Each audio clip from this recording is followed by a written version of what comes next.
Jeeva today நேயர்களுக்கு வணக்கம். இன்றைய தினம் ஜீவா சகாப்தம் ஆசிரியர் அவர்களை நேர்காணலில் சந்திக்க இருக்கிறோம். வாங்க. வணக்கம் சார். இன்றைய தினத்தில் அரசியல் குறித்து தற்போது சூழ்நிலைகளை பார்த்து வரோம்.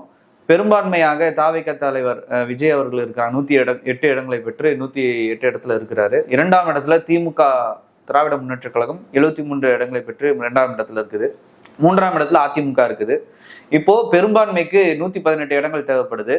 இப்போ தாவேக தலைவர் விஜய் அவர்கள் என்ன முடிவு எடுப்பார், யாருடன் கூட்டணி சேர்த்து ஆட்சி அமைப்பான்றது உங்கள்கிட்ட கேட்குறோம். அதை பத்தி உங்களுடைய கருத்து என்னங்க?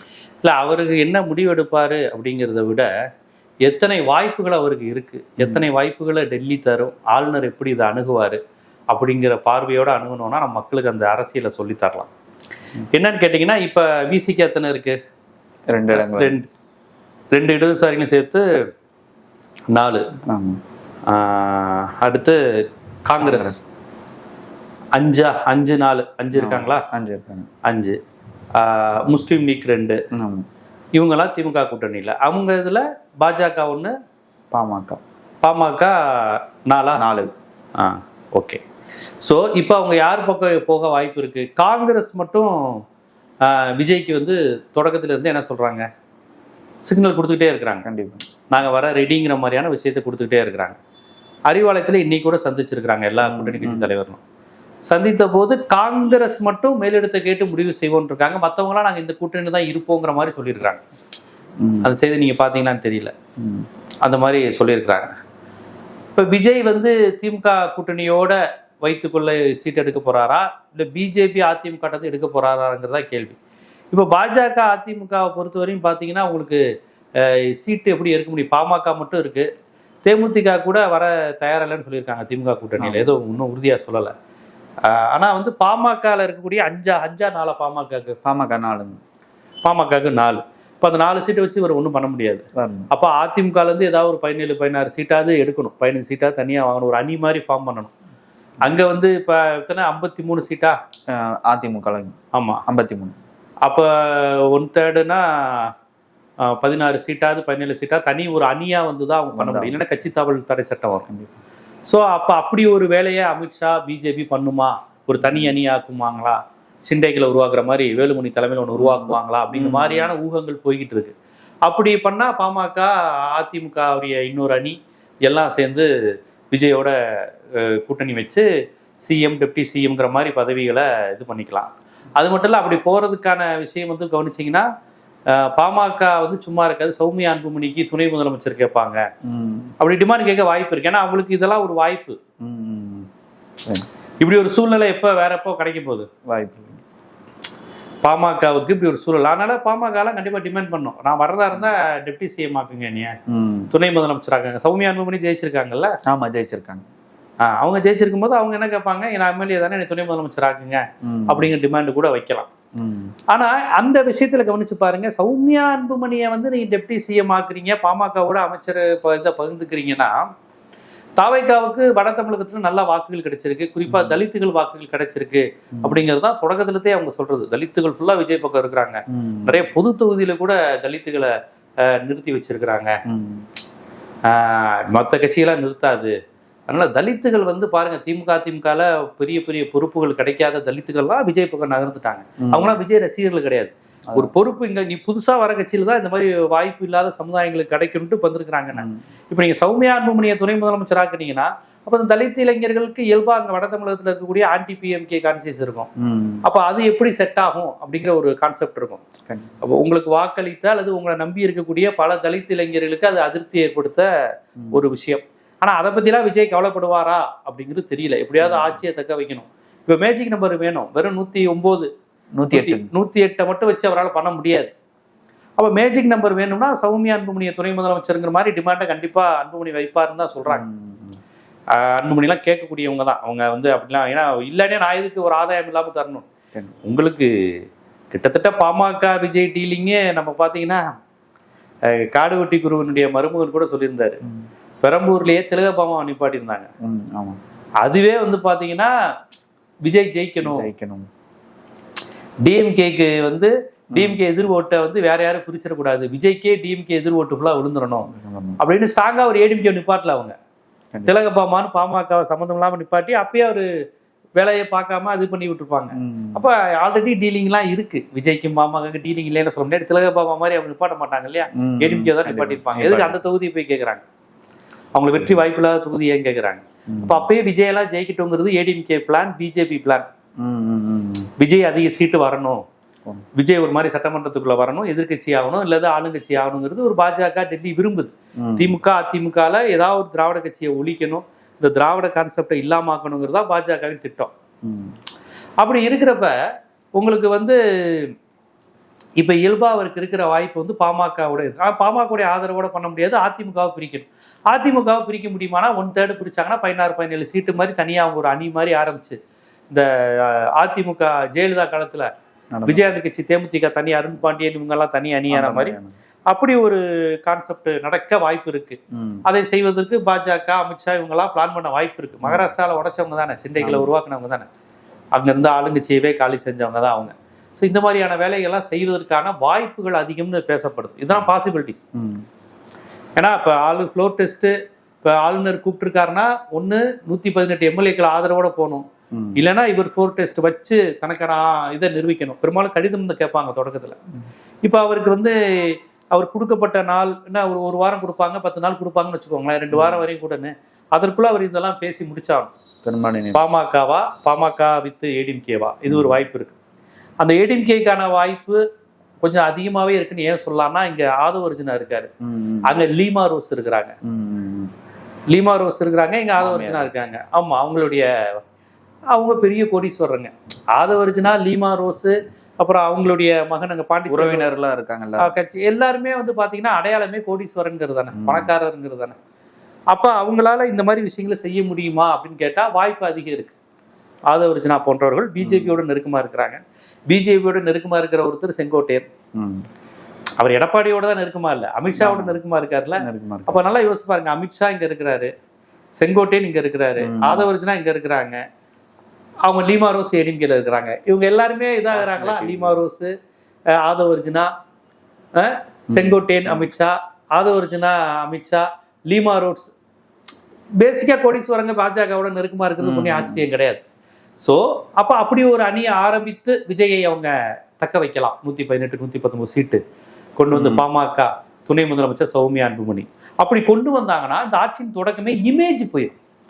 விஜய் என்றால் சாதிக்க அப்பாற்பட்டவர், முஸ்லிம்களின் காவலர், தலித்துகளின் காவலர், இவர் தான் தலித்துகளுக்கு அதிகாரம் கொடுக்க வந்திருக்காரு, எல்லாமே அந்த நேம் இருக்குல்ல, அந்த நேம் எல்லாமே போயிருமே. எடுத்தோடனே இவங்க இப்படி பண்றாங்க, பெட்டி அரசியல், ரிசார்ட் பாலிடிக்ஸ், ஊழல் கொடுத்த விலிமா ரோஸ், இவங்க ஆதவ அர்ஜுனா ஏடிஎம்கேல இருந்து பிரிந்து வர்றது, வேலுமணி தலைமை தாங்கினான், வேலுமணியான்னு தெரியல, ஏதோ ஒரு அணி வருதுன்னு வச்சுக்கோங்க. ஏன்னா அமித்ஷா கண்ட்ரோல்ல தானே எல்லாம் இருக்கு, பாஜக பாமக. அப்படி இருக்கிறப்ப அப்படி பண்ணாங்கன்னா அப்ப விஜய் பாஜகவுடைய பி டீம், பாஜக தான் இயக்குது, பாஜகவுக்கு பயப்படுறாரு அப்படிங்கிற அந்த விஷயங்கள் எல்லாம் வந்துடும். சரி, இவர் முதலமைச்சர் ஆகிறதுக்காண்டி இந்த செட்டப் எல்லாம் பண்ணி முதலமைச்சர் ஆறான்னு வச்சுக்கோங்களேன். ஒரே நாடு ஒரே தேர்தல் வருது, இவர் சட்டமன்றத்துல அதை ஏற்பாரா மறுப்பாரா?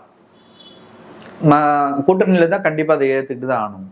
இந்த மாதிரி ஒரு சட்டம் வரும்போது ஆட்சி அஸ்திவாரத்தையே அந்த அவங்க 118 சீட்டை ஆட்டிக்கிட்டு இருக்கும்போது கண்டிப்பா ஏடிஎம்கேனுடைய இது கூட்டமும் பாமக இருக்கு, 2 பேருமே பாஜக ஆட்கள். இவர் அந்த ஒரே நாடு ஒரே தேர்தல் என்ன பண்ணுவாரு? எதுவுமே செய்ய முடியாது. சிஏ சட்டம் வரும்போது என்ன செய்ய முடியும்? செய்ய முடியாது. வக்பு மசோதா வரும்போது இவர் என்ன பண்ணுவாரு? திருப்பரங்குன்றத்துல தீப ஏற்றத்துல வரும்போது தர்காவை அகற்றி விட்டுன்னு எச் ராஜா சொன்ன மாதிரி தான் இவங்களால செய்ய முடியும்.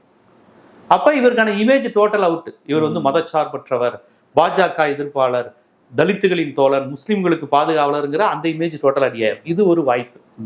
இன்னொரு வாய்ப்பு, காங்கிரஸ் ராகுல் அப்படியே விஜய் மீது அப்படியே காதல்ல தான் இருக்கிறாங்க. விஜய் வரணும், இளைஞர்கள் 108 ஓட்டு, வரலாறு காணாத சாதனைன்னு அவங்க புகழ்ந்துட்டு தான் இருக்காரு ராகுல். இப்போ விஜய் ராகுல் கூட்டணி, சரி கூட்டணி வச்சு எத்தனை சீட்டு? 4 5 காங்கிரஸ் 5. அப்ப ஒரு சேர்ந்துச்சுன்னா 108 பிளஸ் இவர் ஒரு ராஜினாமா பண்ணணும். 2 தொகுதியில வெற்றி பெற்றிருக்காரு விஜய் அவர்கள்.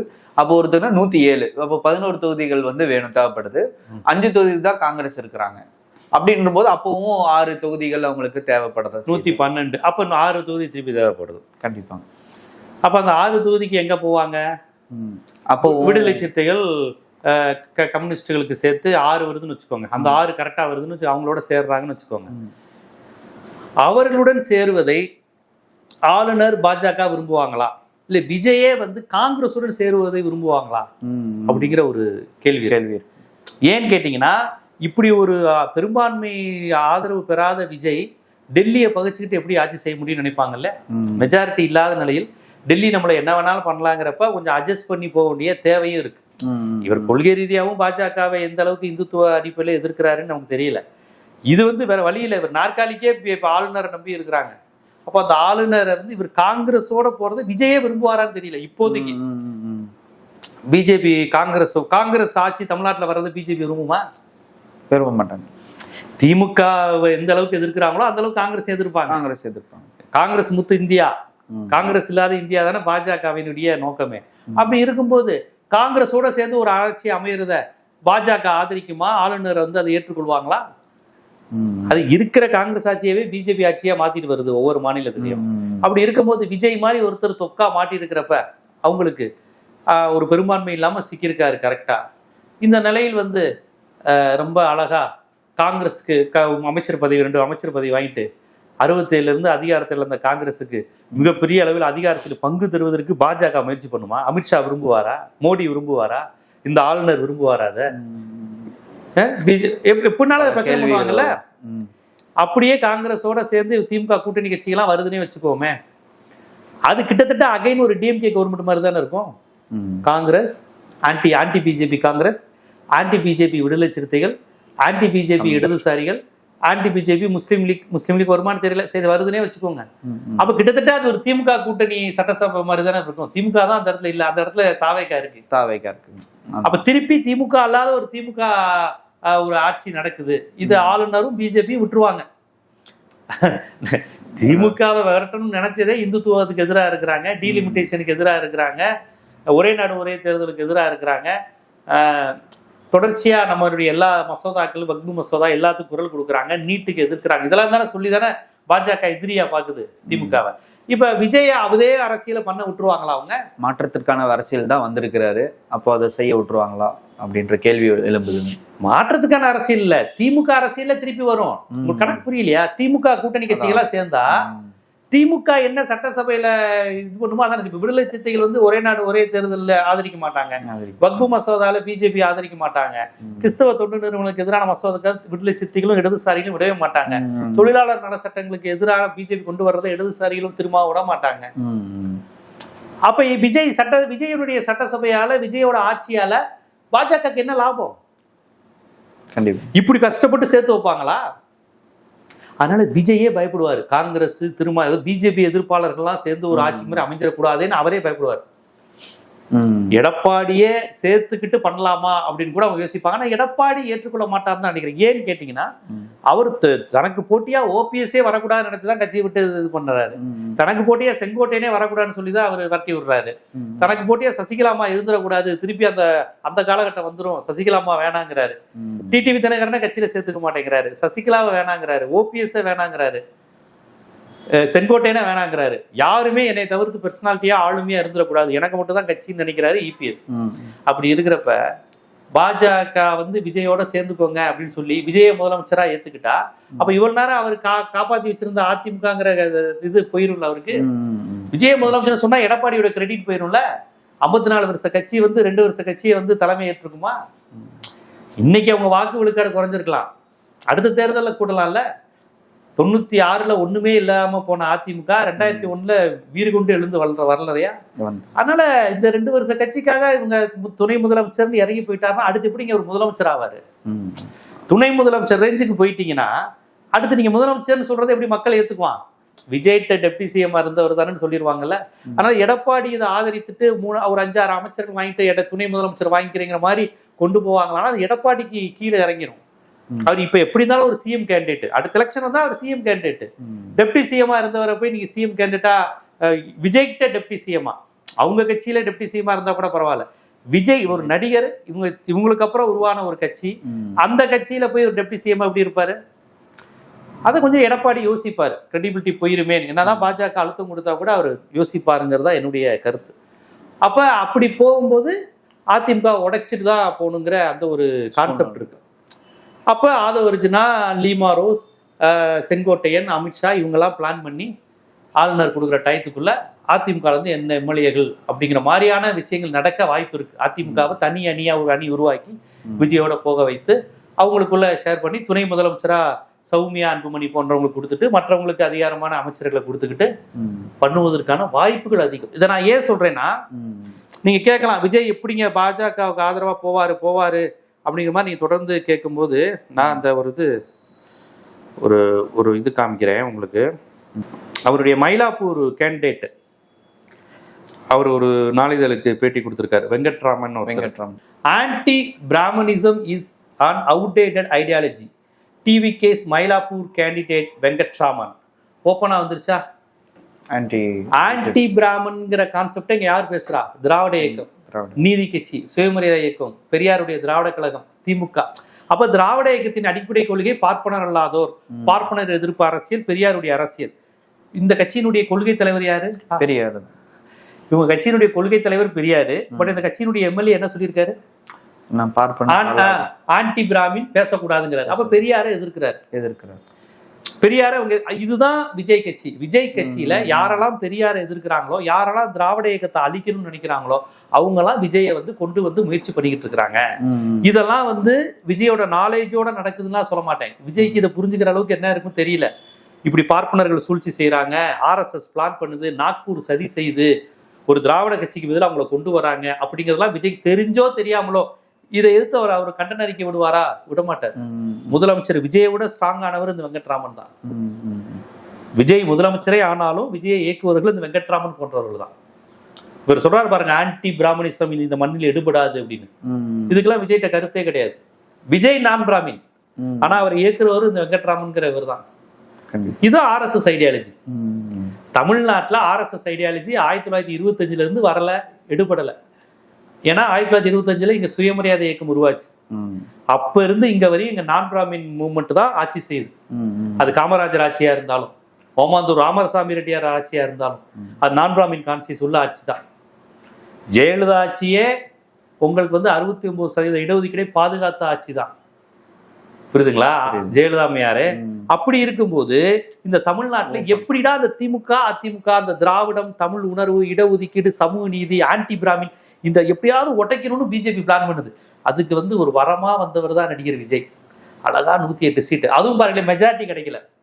மெஜாரிட்டி கிடைச்சிருந்தாவது அவர் இஷ்டத்துக்காக ஆட்சி செய்ய முடியும். இது பெரியார் கொள்கைக்கு எதிரு, நான் அப்படி நடக்க மாட்டேன், இடஒதுக்கீடுக்கு எதிராக நான் இருக்க மாட்டேன். ஏன்னா அவர் கையில மேஜிக் நம்பர் இருக்கு, 121 சீட் இருக்கு. நான் யாருக்கும் பிஜேபி டெல்லிக்கு பயப்பட வேண்டியதில்லை, கெத்தா நடக்கலாம். கரெக்டா 108 வந்து நின்றுச்சு. அது எப்படின்னு தெரியல. அது நிறைய பேர் வேற வேற சில காரணங்கள் சொல்றாங்க, அது பார்ப்போம் டெக்னிக்கலா அது என்னன்னு. ஆனா 108 சீட்ல நின்றுச்சு. இப்ப 10-11 சீட்டுக்கு அவர் வேற யாரையா நம்பி இருக்க வேண்டியது இருக்கு. கண்டிப்பா திமுக கூட்டணி கட்சிகள் போகும் பட்சத்தில் அது பிஜேபிக்கு எதிராக தான் அமையும்.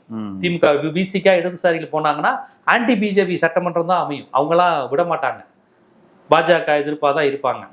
அப்ப இந்துத்துவ அஜெண்டாவை கொஞ்சம் கொஞ்சமா கொண்டு வரணும், இந்தியை கொண்டு வரணும், சமஸ்கிருதத்தை கொண்டு வரணும், மும்மொழி கொள்கையை கொண்டு வரணும், இந்த ஸ்கூல்ல கிடக்கிற இலவசங்களை எல்லாம் காலி செய்யணும், இடஒதுக்கீட்டை காலி செய்யணும், இதற்கு மெல்ல மெல்ல திட்டங்களை கொண்டு வரணும், மாநில அரசு கொடுக்குற நிதியை குறைக்கணும். இடையில சொன்னாங்களே ஏதோ ஒரு திட்டத்தின் மூலமாக கல்விக்கு நீங்க மும்மொழி கொள்கையை ஏத்துக்கிட்டாதான் இந்த படத்தெல்லாம் நாங்க தருவோம், கல்வி அப்படியே ஓப்பனா சொன்னாங்கல்ல. உங்களுக்கு எதுக்கு தரணும்? மற்ற ஸ்டேட்லாம் ஏத்துக்கிட்டாங்க, நீங்க ஏத்துக்கல. பணம் தர மாட்டேன், குழந்தைங்க படிக்க பணம் தர மாட்டேன், மெட்ரோக்கு பணம் தர மாட்டேன். இப்படியெல்லாம் அவங்க சொல்வதற்கு ஏன் தைரியமா எதிர்த்தாங்க அப்படின்னா, திமுகவுக்கு பெரும்பான்மை இருந்தது, அதனால பெரும்பான்மை இருந்தது, கொள்கை இருந்தது, அந்த ஐடியாலஜி, ஆன்டி பிஜேபி ஐடியாலஜி இருந்தது. விஜயால அப்படி பண்ண முடியாது. மெஜாரிட்டி இல்ல சொல்றீங்க. மெஜாரிட்டி இப்ப பிஜேபி ஏற்படுத்தி தந்துச்சுன்னா நீங்க எப்படி எதிர்ப்பீங்க? பாமகவும் பாஜக சொல்றபடி கேட்கும். அமித்ஷா உருவாக்குற அணி, அந்த அணியும் உங்களுக்கு பாஜக சொல்றதை கேட்கும்னா, விஜயால ஒரு திராவிட சட்டசபையை, தமிழர்களுக்கான சட்டசபையை, மாநில சுயாட்சி பேசுகிற சட்டசபையை, ஆளுநர் எதிர்ப்பு பேசுகிற சட்டசபையை, பேரறிவாளன் விடுதலைக்காக தீர்மானம் போட்டாங்கல்ல அந்த மாதிரியான சட்டசபையை, வக்பு மசோதாவை எதிர்க்கிறோம் என்று சொல்கின்ற சட்டசபையை எதையும் உருவாக்க முடியாது. அது கிட்டத்தட்ட ஒரு ஊபி சட்டசபை மாதிரி ஆயிரும், ஊபி ஆந்திரா மாதிரி ஆயிரும். அப்படி ஒரு நிலை சந்திரபாபு நாயுடு கிட்டத்தட்ட அப்படித்தான் ஆயிட்டார். அதனால் அப்படி ஒரு ஆபத்து இருக்கிறது. நான் அதனாலதான் ஆதாரத்தோட இந்த வெங்கட்ராமன் பேட்டியை சொன்னேன். இப்படி ஒரு ஐடியா பாருங்க. இதை வந்து வேற யாரும் சொல்ல. இப்போ புசி ஆனந்தோ, லெப்ட் பாண்டியோ, ராஜ்மோகனோ பேசல, ஆனா மயிலாப்பூர் எம்எல்ஏ மட்டும் இதை பேசுறாரு. ஏன்னா ராஜ்மோகன் என்ன இருந்தாலும் அவர் நான் பிராமின், ம். அவர் பெரியார் அம்பேத்கருக்கு எதிராக பேச மாட்டார். ஆனா இவர் பேசுவார், வெங்கட்ராமன் பேசுவார், ஆதவர்ஜுனா பேசுவார், ஆதி சங்கராச்சாரியார்னு பேசுவார். ஆனா ராஜ்மோகன் பேச மாட்டாரு, லயலோமணி போன்றவங்க பேச மாட்டாங்க. ஏன்னா அவங்களுக்குலாம் நான் பிராமின் அந்த சாதிய படிநிலையினுடைய கொடுமைகள் தெரியும். பெரியார் அம்பேத்கர் அந்த சிந்தை பேசுறவங்க. அந்த தம்பிகள் அந்த அண்ணன்கள் பேசுவாங்களா? பேச மாட்டாங்க. ஆனா வெங்கட்ராமன்கள் பேசுவாங்க. ஆனா அப்ப தாவைக்காவை இயக்குறது லயலோமணியும் ராஜ்மோகனும் அல்ல, வெங்கட்ராமன்கள். நான் படத்துல காமிச்சேன்னா இந்த எம்எல்ஏ தான் இவர் தான் இயக்குவார், இவர் தான் மூளையாக இருப்பார். இதுதான் நாக்பூர் திட்டம், இதுதான் RSS. எப்பவுமே இப்படிதான் வரும், நேரடியா வருவது அவங்க பழக்கமே கிடையாது. RSS நினைச்சா ஒரு முஸ்லீமையே உருவாக்க முடியும்ல, முஸ்லீம்களுக்கு எதிராக. அங்க ஆல்ரெடி பிஜேபி முஸ்லீம் இருக்காரு, அவர் பேர் என்னது, வேலூர் இப்ராஹிம். RSS சீண்டினால் பேசுவார், இது ராம ஜென்ம பூமிங்குவார். யார் பார்த்தா முஸ்லீம். RSS எல்லா வித்தைகளையும் செய்யும். பிற்படுத்தப்பட்டவர்களை வைத்தே பிற்படுத்தப்பட்டவர்களுக்கு இடஒதுக்கீடுக்கு எதிராக பேச வைக்கும், தலித்தை வைத்தே தலித்துகள் உரிமைகளுக்கு எதிராக பேச வைக்கும், முஸ்லீமை வச்சே இது இந்து ராஷ்டிரா, முஸ்லீம்கள் வந்தேரிகள் அப்படின்னு பேச வைக்கும். அது மாதிரி விஜய் பார்ப்பனர் கிடையாது, விஜய் ப்ரோ பிராமினும் கிடையாது, ஆன்டி பிராமினும் கிடையாது. அவர் டான்ஸ் ஆடுவார், நடிப்பார். அவர் ரசிகர்களும் பாவம், விஜய்க்கு ஓட்டுப்பட்ட ரசிகர்களுக்கு இந்த அரசியல் தெரியாது. நம்ம அதனாலதானே படிச்சு சொல்றோம். விஜய் ரசிகர்களுக்கு தெரிஞ்சது என்ன, விஜய் டான்ஸ் ஆடுவாரு, நல்லா இது பண்ணுவாரு, ஃபைட் பண்ணுவாரு, ஆக்ஷன் பண்ணுவாரு, பஞ்ச் டைலாக் பேசுவார், இவ்வளவுதான். அவங்களுக்கு இந்த இந்துத்துவம், RSS, நம்ம பேசுகிற இந்த ஆபத்து, தமிழ்நாடு உருவாக்கிய திராவிட மரபு, தந்தை பெரியாருடைய கொள்கைகள், அதை இன்னைக்கு திமுக எப்படி பண்ணுச்சு, எம்ஜிஆர் ஜெயலலிதா காலத்துல எப்படி இருந்துச்சு. எம்ஜிஆர் ஜெயலலிதா விமர்சனம் பண்ணாங்க, இவங்க திராவிட இயக்கத்துல இருந்து மாறுறாங்க. அவங்க கூட திராவிட இயக்க உணர்வுல இருந்து மாறல. 69% இடஒதுக்கீடு கொண்டு வந்தாங்க, சங்கராச்சாரியாரை கைது பண்ணாங்க. இதுக்கெல்லாம் காரணம் என்ன, பெரும்பான்மை இருந்தது, ஆதரவு, மக்கள் ஆதரவு இருந்தது. அந்த கட்சியிலையும் நான் பிராமின் கான்சியஸ் உள்ளவங்க இருந்தாங்க. இன்னைக்கு விஜய் கட்சியில நான் பிராமின் கான்சியஸ் உடையவங்க, திராவிட இயக்க உணர்வு கொண்டவர்கள், பெரியாரை தலைவராக ஏற்றுக்கொண்டவர்கள் யாருமே இல்லை. வெங்கட்ராமன் இருக்கிறாரு, ஆதவர்ஜுனா இருக்கிறாங்க, செங்கோட்டை, இவங்க எல்லாருமே அமித்ஷாவோட ஆட்கள்.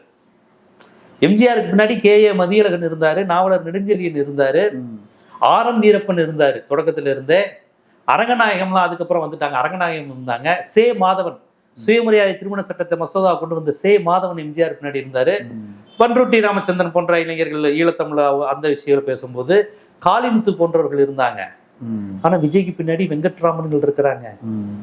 இன்னும் 2 பிராமின் எம்எல்ஏ இருக்காங்கன்னு நினைக்கிறேன், இன்னொரு யாரோ ஒரு எம்எல்ஏ இருக்காருன்னு நினைக்கிறேன். சோ இப்படியாக வெளிப்படையாகவே ஒரு திராவிட எதிர்ப்பு ஒரு ஆட்சி அமைந்து விட்டது அப்படின்னு பாஜகவினரும் வலதுசாரிகளும் கொண்டாடுறாங்க, பிராமின்ஸ் கொண்டாடுறாங்க விஜய. அது காரணம், இவர் விஜய் ஆன்டி பெரியாரா பேச மாட்டாரு, கொள்கை தலைவர் பெரியார். இப்ப நான் இவ்வளவு பேசுறேன்ல, ஒரு தாவேக்கா நண்பர்கிட்ட, ஏங்க நீங்க பெரியாருக்கு எதிரியா? இல்லைங்க, எங்க கொள்கை தலைவர் பெரியார், எங்க கொள்கை எதிரி பாஜக. இந்த வார்த்தையில மட்டும் இதை சொல்லிடுவாங்க. ஆனா வெங்கட்ராமன் போன்றவர்கள் தான் விஜய் கட்சியை இயக்குறாங்க. அப்புறம் எப்படி அது கொள்கை எதிரி பாஜகவா இருக்கும்? ஆன்டி பிராமினிசத்தை ஒழிப்பேன் அப்படின்னு ஒரு சொல்றாரு, அப்ப பெரியாருக்கு எதிராக பேசுறாரு. இவருக்கு எதிராக விஜய் நடவடிக்கை எடுப்பாரா? எடுக்க மாட்டாங்க. இதைத்தான் நம்ம மக்கள் மத்தியில சொல்லிக்கிட்டே இருப்போம். இந்த கட்சிக்கு பின்னணி பாஜகன்னு ஒரு கட்சி நேரடியா வந்தா பிரச்சனை இல்லை, மறைமுகமா வருது இந்துத்துவ ஐடியாலஜியை திணிக்க, அதைத்தான் நம்ம எச்சரிக்கிறோம். இப்ப பாமக நேரடியான கட்சி, திமுக, அதிமுக, நாம் தமிழர், நாம் தமிழரே பாத்தீங்கன்னா தொடக்கத்தில் தமிழ் தேசியம் பேசிச்சு, இப்ப இந்து தேசியம் பேசியிருக்காங்க. நாம் தமிழரே என்ன சொன்னாரு, பார்ப்பனர்களை எம்எல்ஏ ஆக்குவேன்னாரு. ஆனா அவரால் ஆக்க முடியல, விஜய் ஆக்கிட்டாரு 2 பிராமின்ஸ் எம்எல்ஏ. அப்ப பிஜேபிக்கு ரொம்ப நெருக்கமா இருக்கிறது விஜய். சோ இந்த அரசியலை நம்ம புரிஞ்சுக்கணும். அதைத்தான் சொல்றேன். இப்ப தொங்கு சட்டசபை மாதிரி அமையுது, பெரும்பான்மை அமைக்க முடியல, எப்படி இவங்க பண்ணுவாங்க? அதான் சொன்னேன், பிஜேபிக்கு பிடிச்ச மாதிரிதான் இவங்க சட்டசபையா அமைச்சாகணும். அந்த வெங்கட்ராமன் பேசுறாரு பாருங்க, அந்த அமையில விடுதலை சிறுத்தைகளை வைத்து அவங்க அமைப்பார்களா? அமைச்சா அது திமுக அகைன், விடுதலை சிறுத்தைகளும் இடதுசாரிகளும் இருக்கின்ற ஒரு அமைச்சரவை அமைச்சா அகைன் அது டிஎம்கே இப்ப இவ்வளவு காலம் கொண்டு வந்ததுதான். எந்த நீட்டு எல்லாத்துலயும் அவங்க ஒரே கொள்கை உடையவங்க, இடதுசாரிகள், விடுதலை சிறுத்தைகள் எல்லாருமே. அப்ப காங்கிரஸ் ஏதோ ஆசைப்படுது, ஆனா பிஜேபியும் ஆசைப்படுது. காங்கிரஸ் ஆசையா பிஜேபி ஆசையான்னு கேட்டா, என்னை கேட்டா விஜய் பிஜேபி ஆசையை தான் விரும்புவார்.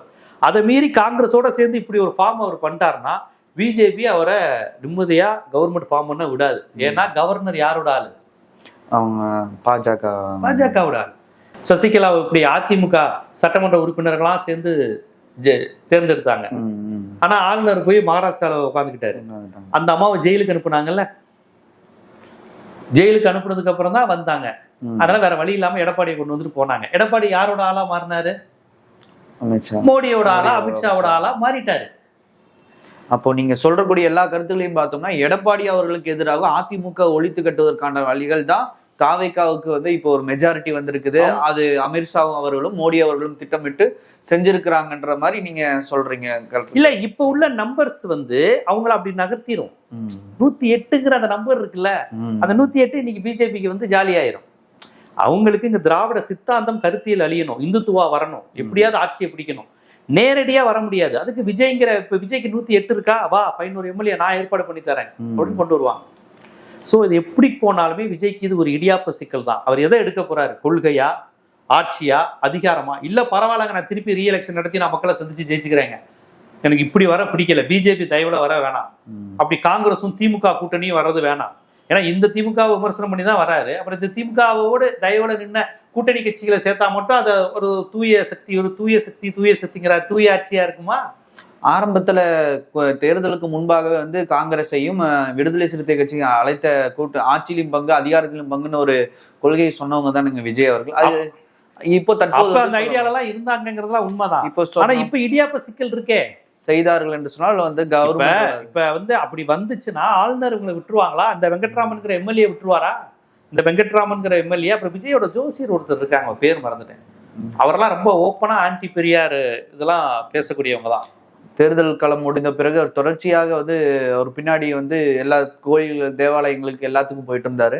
மெக்கா கூட அடுத்தது போகிறத மாதிரி இருந்தார். இந்த மாதிரி எல்லாம் நிறைய. மெக்காக்கு எப்படிங்க ஒரு நான் முஸ்லீம் போக முடியும்? அதான் மெக்காக்கு சவுதி அரேபியா போலாம், மெக்காக்கு எப்படி முஸ்லீம் அல்லாதவர்கள் போக முடியும்? இப்ப நான் எப்படி போக முடியும்? விஜய் எப்படி போக முடியும்? சும்மா அந்த கட்சியில எதையாவது ஒண்ணு சொல்லுவாங்க. அவர் மெக்காக்கு போறதெல்லாம் அப்புறம் இருக்கட்டும். இப்ப சட்டசபைக்கு அவர் போகணுமே. சட்டசபைக்கு ஆளுநர் இப்ப என்ன பிளான் வச்சிருக்காரு? பிஜேபி பிளான் படி போறீங்களா? எடப்பாடி அதுக்கு ஒத்துக்கொள்வாரா? இல்ல வேலுமணி தலைமையில் பிளான் பண்றீங்களா? செங்கோட்டையன் அமித்ஷா என்ன பிளான் பண்றீங்க? ஆதவர்ஜனா என்ன பிளான் பண்றாங்க? லீமா ரோஸ் என்ன பிளான் பண்றாங்க? அப்படிங்கறதான் முக்கியம்னு பாக்குறேன். அது தவிர்த்து காங்கிரஸ் விசிக்கு அணிங்கிற ஒரு கான்செப்டை பிஜேபி விரும்பாது. ஏன்னா அவருக்கு பின்னாடி இருக்கிறது எல்லாருமே pro BJP, pro Brahmin, pro Hindutva ஆட்கள், ஆன்டி பெரியார் பேசுறவங்க தான் விஜயை இயக்குறார்கள், விஜய் கட்சியில் இருக்கிறாங்க. அவங்க ஒருபோதும் விசிகாவையும் கம்யூனிஸ்டுகளையும் அமைச்சர்களை சேர்க்க விரும்ப மாட்டாங்க. என்ன நடக்குதுன்னு பார்ப்போம். அவங்க ரெண்டு சேர்த்தாலுமே விஜய்க்கு வந்து இடியாப்ப சிக்கல் தான். நான் தேர்தலையே சந்திச்சுக்கிறேன் மீண்டும் அப்படின்னு சொல்ல போறாரா? இல்ல இந்த நம்பர்ஸை வச்சு எதுவும் பண்ணுவாரா? என்னென்ன கவர்னர் பிளான், அமித்ஷாவோட வித்தியாசமான பிளான் என்னங்கிறத நம்ம பொறுத்து இருந்து தான் பார்க்கணும். மிகவும் நன்றி சார்.